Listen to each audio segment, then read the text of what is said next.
The Empire had ruled the galaxy for 10,000 years. They had conquered 47 different species across 3 galactic arms. Their method was simple and it always worked.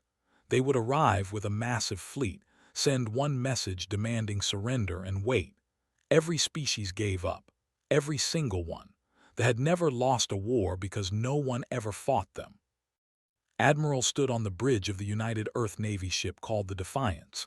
She was 63 years old with gray hair cut short and eyes that had seen too many battles. Through the main window, she watched the alien armada arrive. 3,000 warships blocked out the stars above Earth. Each ship was several kilometers long.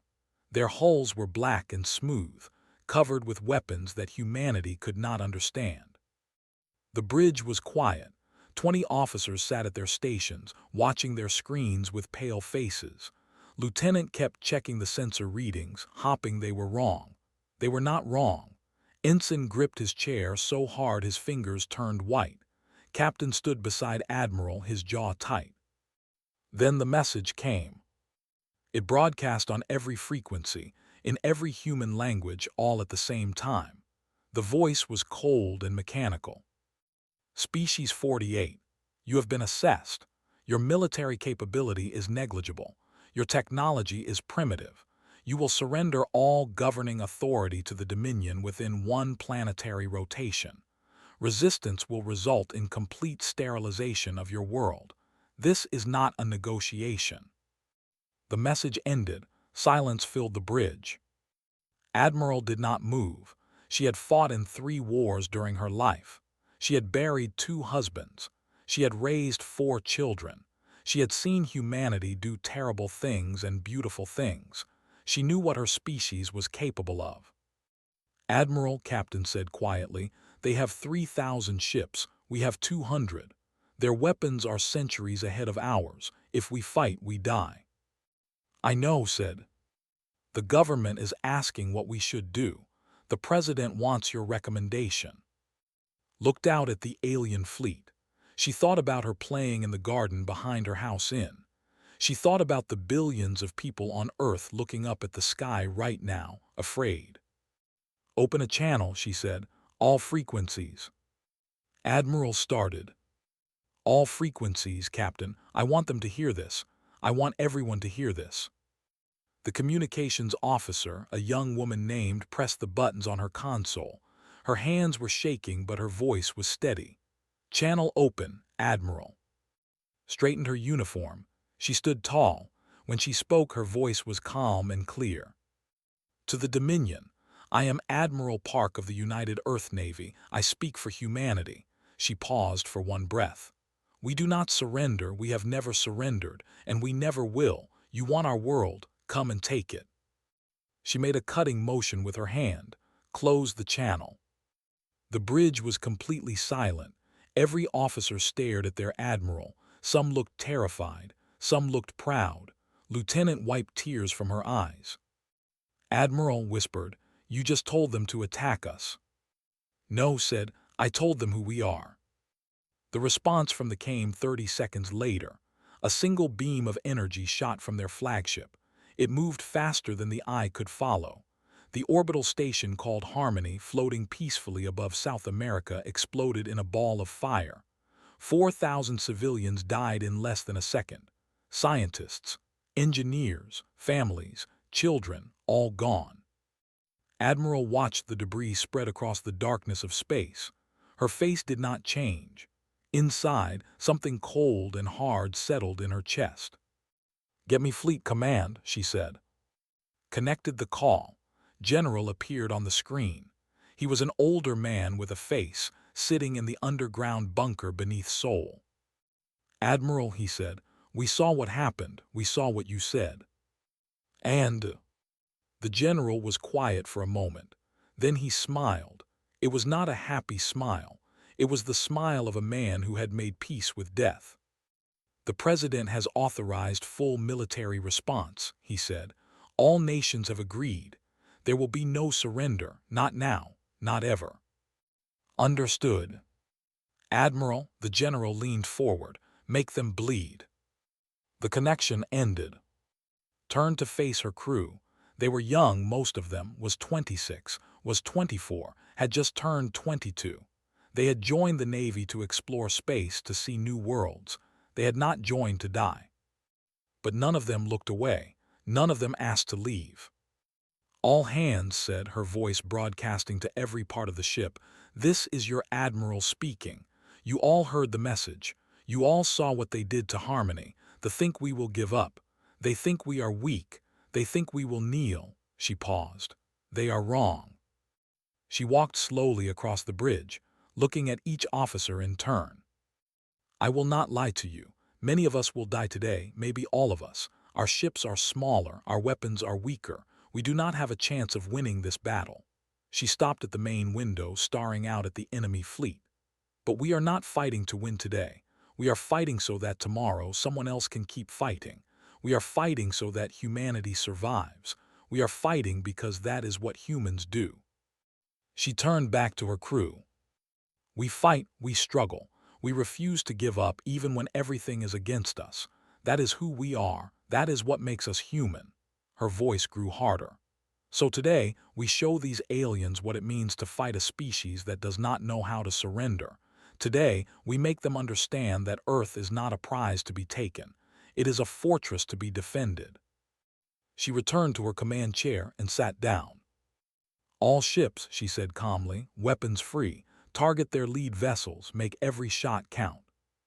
Across the human fleet, 200 ships powered up their weapons. They were small ships, built for exploration and defense, never meant to fight an enemy like this. But their crews were ready. The first human missiles launched toward the fleet. They were tiny sparks of light against the darkness of space, rushing toward giants. The war for Earth had begun. They did not understand what they had started. They had conquered 47 species, and all of them had surrendered. They expected species number 48 to do the same. They were wrong. Humanity did not surrender. Humanity fought. And when they could not win, they made the enemy pay in blood for every inch of ground. It was not logical. It was not smart. But it was human. Admiral watched the first missiles impact against shields. The shields held easily. Return fire from the alien ships destroyed 3 human vessels in seconds. But more missiles were already launching. More ships were moving into attack positions. "This is just the beginning," said quietly. "We will lose today, but we will not stop. We will never stop." On Earth below, 7 billion humans watched the battle in the sky. They saw their ships burning. They saw the alien fleet advancing. And not one of them called for surrender. 3 months had passed since the war began. Humanity was losing. They had taken Mars in the first week. They had destroyed all the lunar colonies by the end of the first month. Their ground forces had landed on Earth and established bases on 4 continents. Every major city had been attacked. Billions of people were dead. Commander crouched in the ruins of what had once been. The city was destroyed. Buildings lay broken and burned. The streets were filled with rubble and ash and bodies. The sky was gray with smoke, and the sun had not been visible for weeks. His squad hid behind a collapsed apartment building. There were 12 soldiers left. Just 12. 3 months ago, the 47th Infantry Division had 3,000 soldiers. Now there were 12, and they were trapped in a dead city with no ammunition and no hope. Sergeant crawled over to him. She was 30 years old with short black hair and a deep cut across her cheek that had never healed properly. Her uniform was torn and dirty. "Sir," she whispered, "we counted our supplies. We have 3 bullets total. 3. The patrol will reach us in about 10 minutes. Checked his own rifle. It was empty. He had given his last rounds to that morning.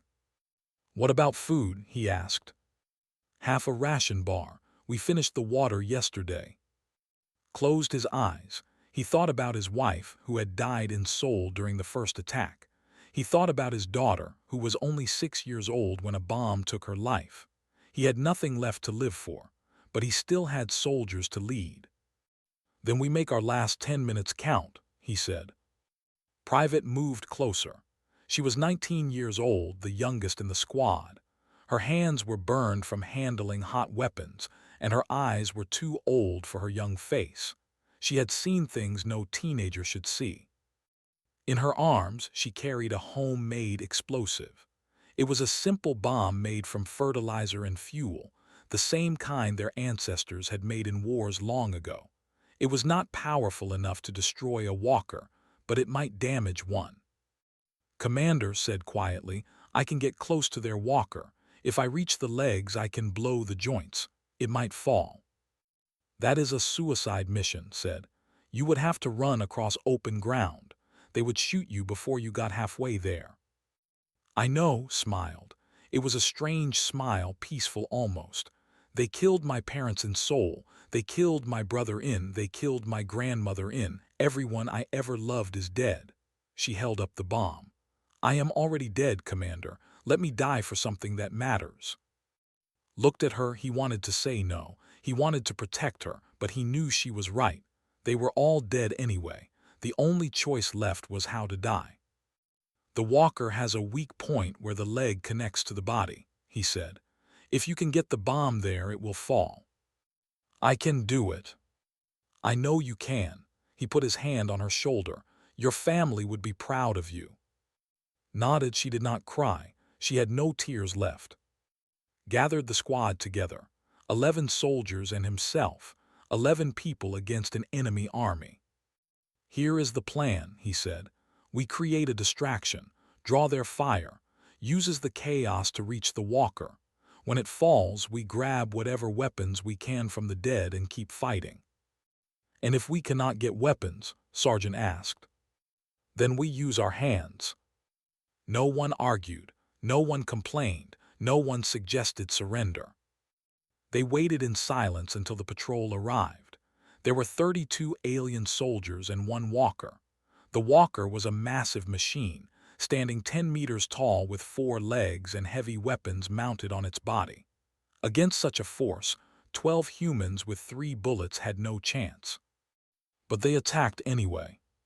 Sergeant fired the first shot. It hit a soldier in the neck and the alien fell. The other 2 bullets followed quickly, killing 2 more enemies. Then the squad charged.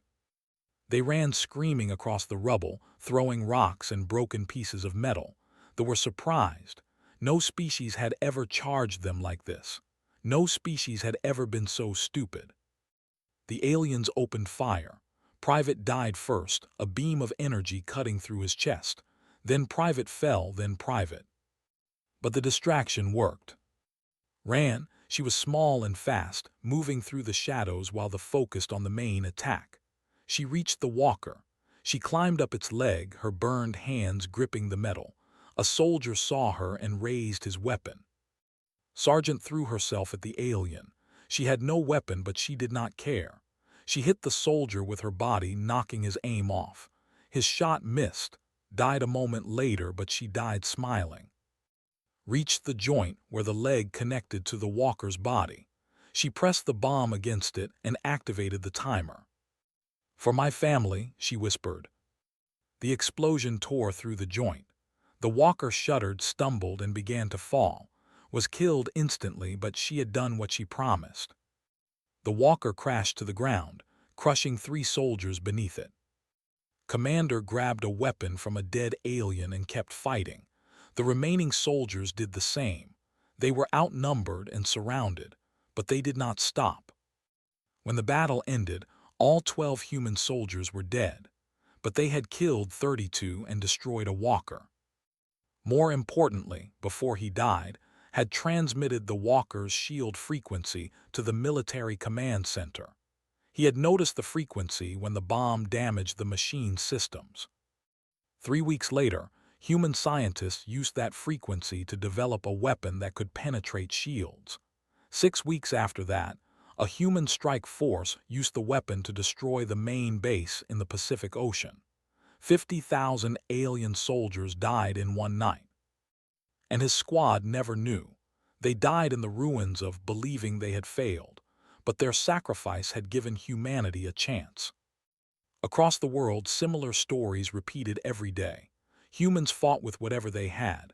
They used guns and knives and bombs. When those ran out, they used rocks and sticks and their bare hands.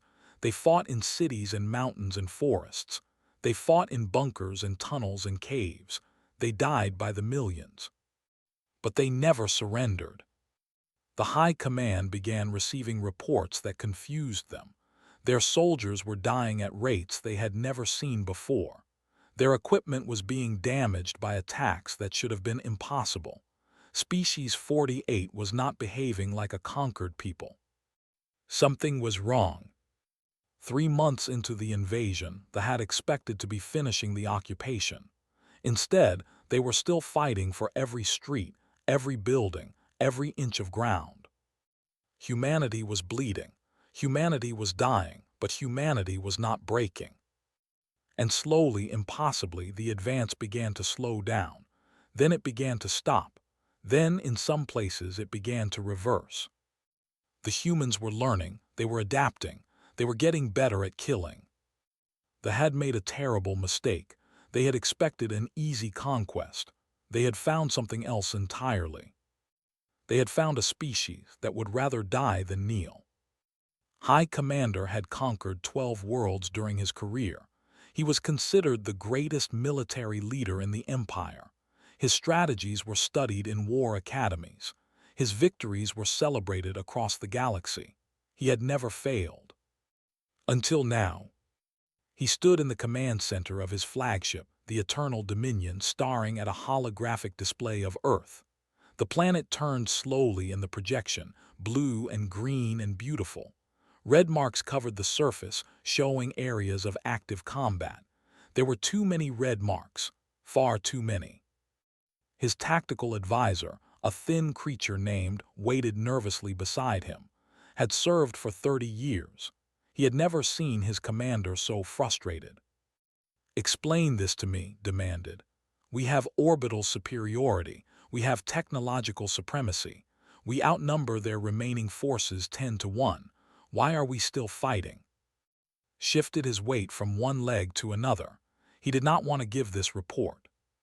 "The humans refuse to centralize their command structure," he said carefully. "When we destroy one leader, another takes their place immediately. When we capture a city, the survivors scatter into the countryside and continue fighting from there. They have no central point of failure." "That is inefficient," said. "That is not how wars are fought." "The humans do not seem to care about efficiency, Commander." Turned to look at his advisor. His eyes were narrow and angry. "What do you mean?" Pulled up a series of recordings on the display. "Perhaps it is better if I show you." The first recording showed a human soldier attacking a position. The soldier had both legs blown off below the knee. He was dragging himself across the ground with his arms, leaving a trail of blood behind him. In each hand, he held a grenade. "We killed him before he reached the target," said, "but he crawled for over 2 hours. His blood trail extended 3 kilometers. He never stopped. He never called for help. He just kept moving forward." Watched in silence. The second recording showed a different scene. A human female, surrounded by soldiers with no weapon and no escape.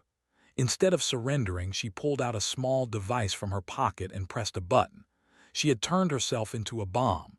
The explosion killed her and 6 soldiers. "This behavior is not unusual," said. "Our records show hundreds of similar incidents. The humans use their own bodies as weapons. They attach explosives to themselves and walk into our formations. They crash their vehicles into our equipment. They grab our soldiers and hold on until their comrades can shoot, knowing they will die as well." The third recording was perhaps the most disturbing. A human soldier, clinically dead from blood loss, lay on the ground near a supply depot. The medical scans confirmed no brain activity. The human was dead, but his hand was still wrapped around a detonator, and somehow, in the final moments of dying brain function, his fingers tightened and pressed the button. "He was dead," said quietly. "His heart had stopped, his brain had stopped, but his hand still completed the mission." Said nothing for a long time. "Our soldiers are becoming unsettled," continued. They were trained to accept surrenders. They were trained to process conquered populations. They were trained for victory parades and occupation duties. They were not trained for this. He paused. Species 48 does not surrender, Commander. Species 48 does not retreat. Species 48 fights until they are biologically terminated. And sometimes, as you saw, they fight beyond even that. This is impossible, said. Every species surrenders when defeat is certain. It is logical. It is the only way to survive. The humans do not seem interested in survival. Began packing across the command center. His officers watched him nervously. None of them had ever seen their commander so disturbed. What are our losses? He asked. Hesitated. We have lost more soldiers to species 48 than to the last 6 conquests combined. Stopped walking. Say that again. In the past 6 months, we have lost 47,000 soldiers. The previous 6 conquests over 15 years cost us 32,000 total.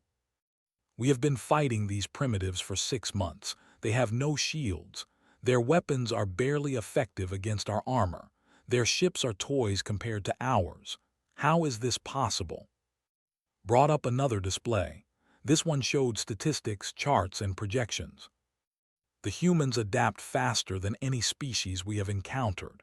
When we use a tactic, they learn to counter it within days. When we deploy new weapons, they find weaknesses within weeks. They share information constantly, across all their different nations and groups. They cooperate even when they hate each other. They put aside all their differences to fight us. He pointed to a projection line that went far into the future. Our analysts have run calculations. At current rates of loss, we will completely pacify this planet in approximately 40 years. 40 years. And that assumes they do not develop new weapons. It assumes they do not continue adapting. It assumes their population does not keep fighting from bunkers and tunnels and underground cities long after we control the surface. Looked at his commander. Some analysts believe we may never fully pacify them. They believe that humans will fight us for generations. Forever.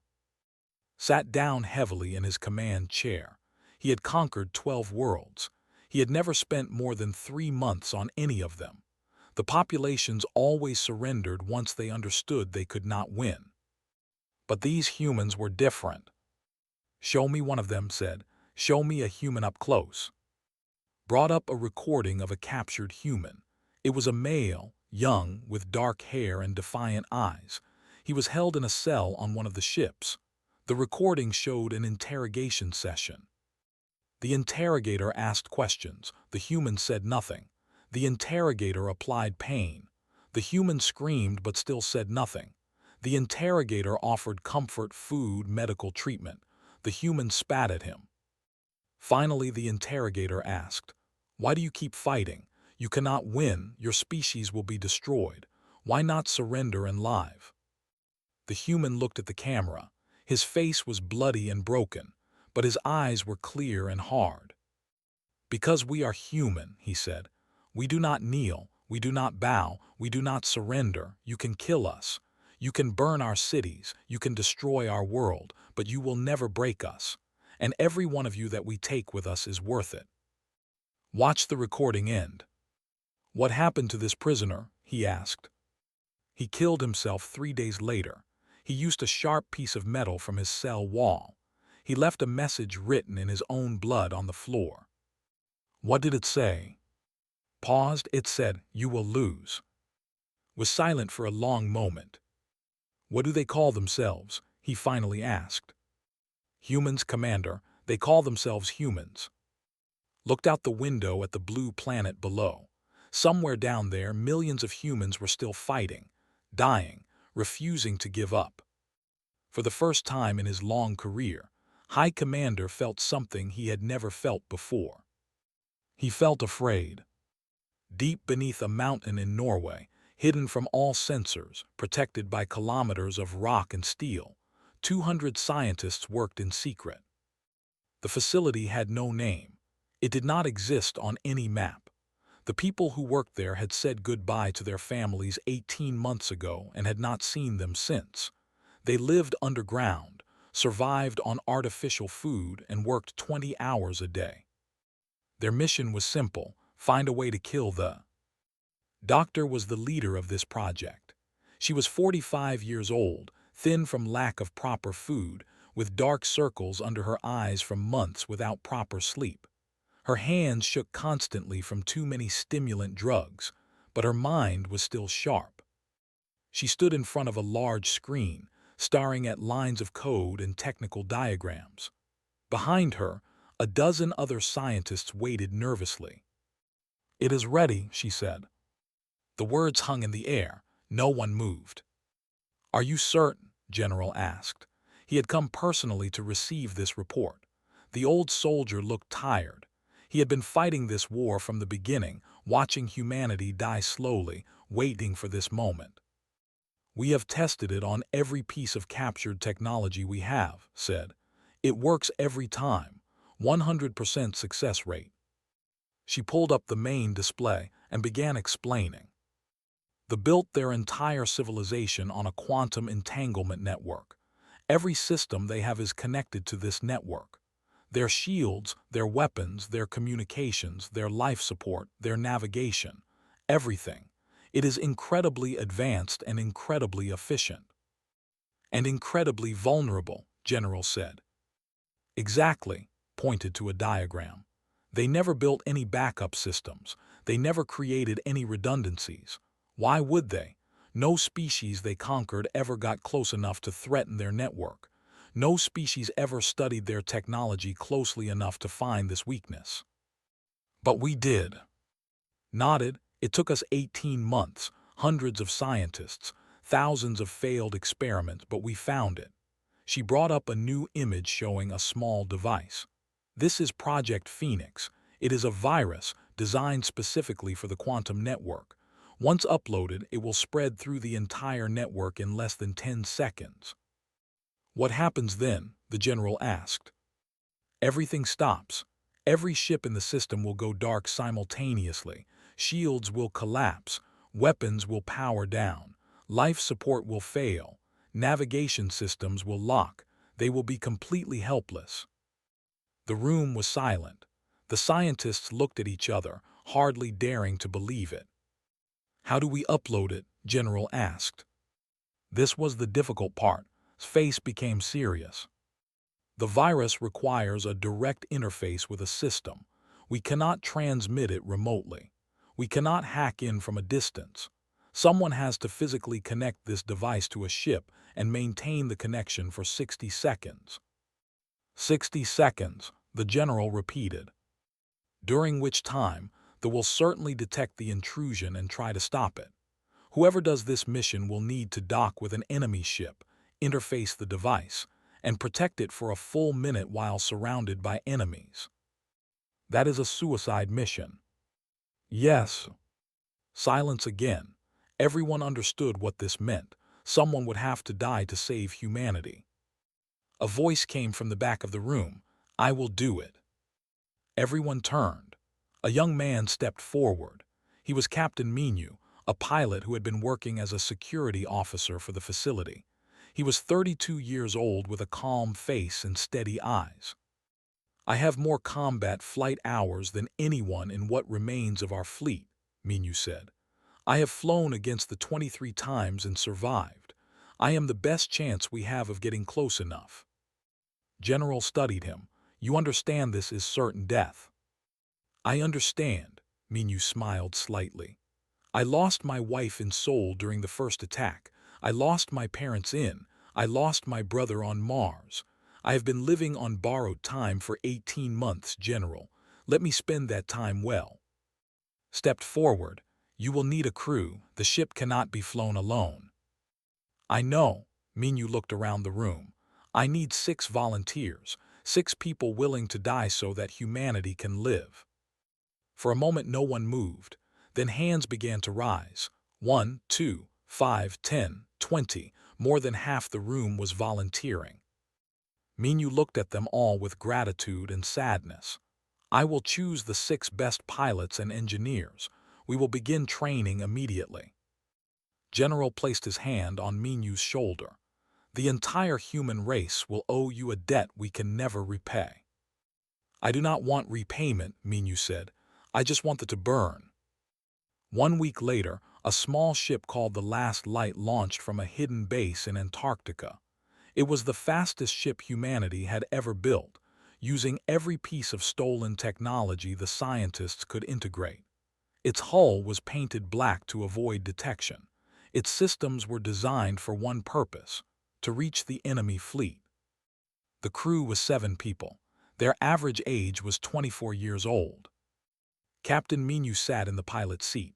Beside him was his co-pilot, a woman named who had lost her entire family in the first month of the war. Behind them were 5 others, 2 engineers, 2 gunners, and a communications officer, all volunteers, all prepared to die. As the ship rose through Earth's atmosphere, Minyu looked down at the planet below. He could see the scars of war everywhere: burned cities, destroyed forests, a world that had suffered so much. "We will save you," he whispered. "I promise." The last light turned toward the stars and began its final journey. In the facility beneath Norway, Doctor watched the ship disappear into space. She had not slept in 3 days. She had given everything she had to this project. Now all she could do was wait. General stood beside her. "Will it work?" he asked. Thought about the calculations, the simulations, the tests. Everything said it would work, but nothing was certain. "It has to work," she said. "It is our only chance." Above them, the last light flew toward 3,000 warships, 7 people against an empire, 7 people carrying the hope of an entire species. None of them expected to survive. All of them were ready to die. Because that is what humanity did. They faced impossible odds. They sacrificed themselves for others. They fought until the very end. And sometimes, just sometimes, they won. The last light moved through the debris field like a ghost. Captain Minyu kept the engines at minimum power, letting the ship drift among the broken remains of destroyed human vessels. Around them floated the wreckage of months of battle, shattered hulls, frozen bodies, the remains of humanity's fleet. "Sensors show we are inside their defensive perimeter," reported. Her voice was steady despite the blood running down her face from an earlier impact. "They have not detected us yet." Minyu nodded. The plan was working so far. By matching the drift pattern of the debris, they had slipped past the outer defenses of the fleet. Now they could see the flagship, the Eternal Dominion, floating massive and dark against the stars. "There," Minyu said, pointing to a section of the ship. "Hangar Bay C7. The doors are partially open for their patrol ships. That is our way in." "Distance, 40 kilometers," one of the engineers reported. "At current speed, we will reach it in 12 minutes. 12 minutes. That was a long time to stay hidden. "Commander," an officer on the flagship suddenly shouted. "Unknown contact. Small vessel approaching from the debris field." High Commander turned to the tactical display. He saw the tiny ship immediately. It was so small compared to his warships, so fragile, but something about it made him uneasy. "Identify it," he ordered. "Human vessel, light attack class, it appears damaged." "Why did we not detect it earlier?" The officer hesitated. "It was running silent, Commander, mixed with the debris. We only noticed it when it changed course toward us." Felt that strange feeling again, the feeling he had learned to associate with humans: fear. "All batteries," he commanded. "Destroy that ship immediately." The last light's warning system screamed as the fleet opened fire. Beams of energy sliced through space. Missiles launched from a dozen warships. "Evasive action," Minyu shouted, throwing the ship into a desperate roll. The first shots missed. The second volley hit them hard. The ship shuddered as explosions tore through the hull. Alarms blared. Fire erupted in the engine room. "Hull breach in sections 3 and 4, yelled. We lost 2 of our engineers. Minyu did not look back. He could not afford to. He pushed the engines to maximum power, no longer worried about stealth. Speed was all that mattered now. Distance to target, he demanded. 22 kilometers. Another hit, then another. The ship was falling apart around them. The gunners returned fire, their small weapons doing nothing against the massive vessels, but they kept shooting anyway. 15 kilometers. An explosion killed the communications officer. Her body flew across the cabin and screamed.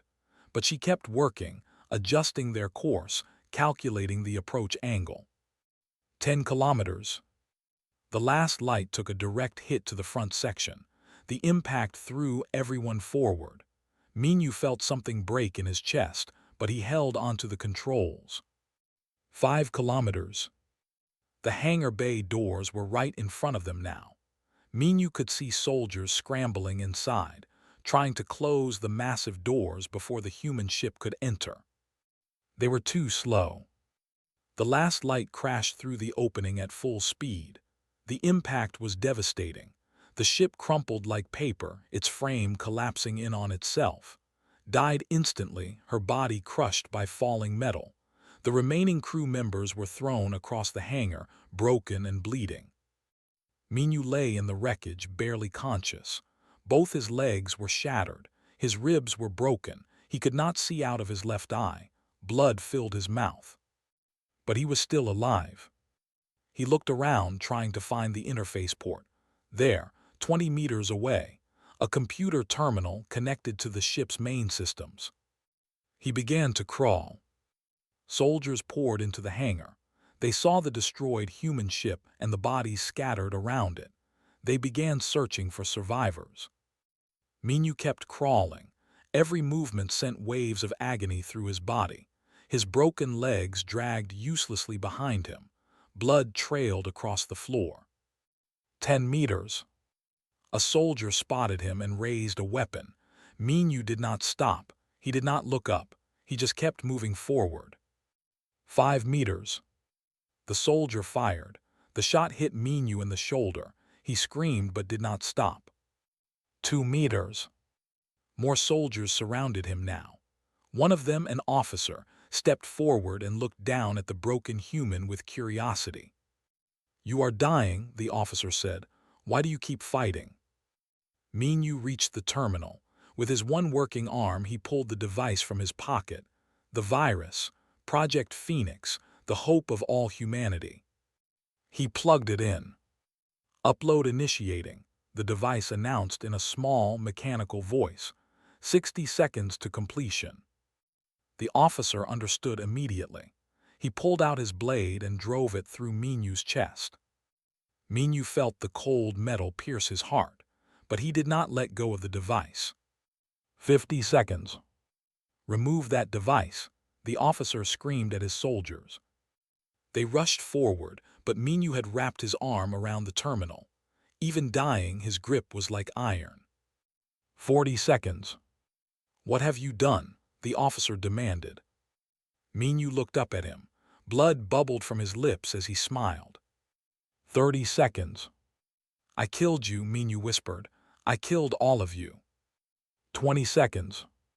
The officer stared at the dying human. He saw something in those fatting eyes that he did not understand. Pride, satisfaction, victory. 10 seconds. "This is for Earth," Minyu said. 0. The upload completed. Across the entire fleet, 3,000 ships went dark at the exact same moment. Shields collapsed, weapons powered down, engines died, life support systems failed, lights flickered and went out. On the bridge of the rebuilt Defiance, Admiral watched her sensors. She had been waiting for this moment, praying for it, and now it was here. "All ships," she broadcast to the human fleet, "the enemy is vulnerable, attack now, show no mercy." Every remaining human ship, every missile platform that had been hidden, every weapon that had been saved for this moment, all of them fired at once. The fleet, helpless and blind, could not defend itself. Ships exploded one after another. thousands of them lighting up the sky like new stars. Admiral watched the destruction with cold satisfaction.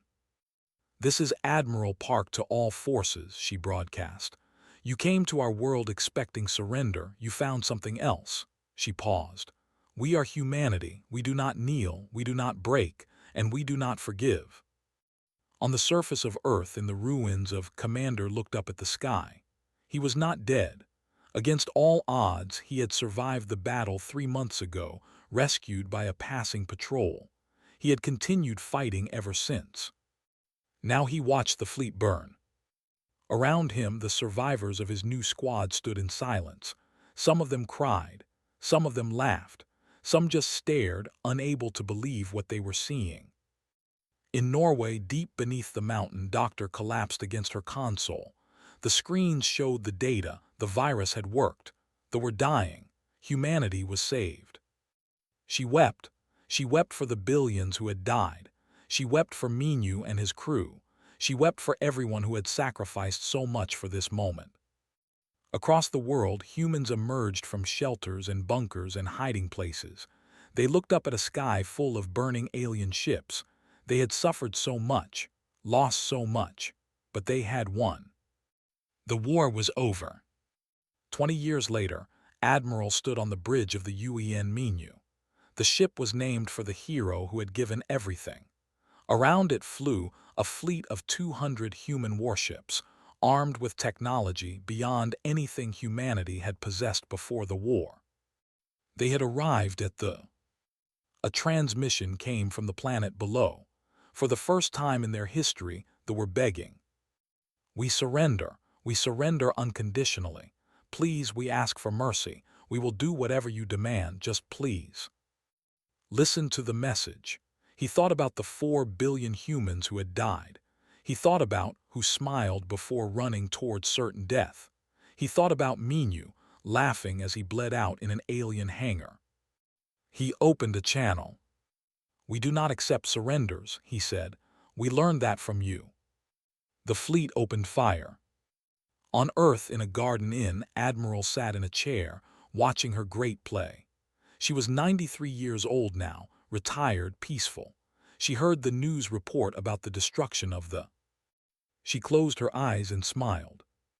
Humanity had answered, and the galaxy would never forget.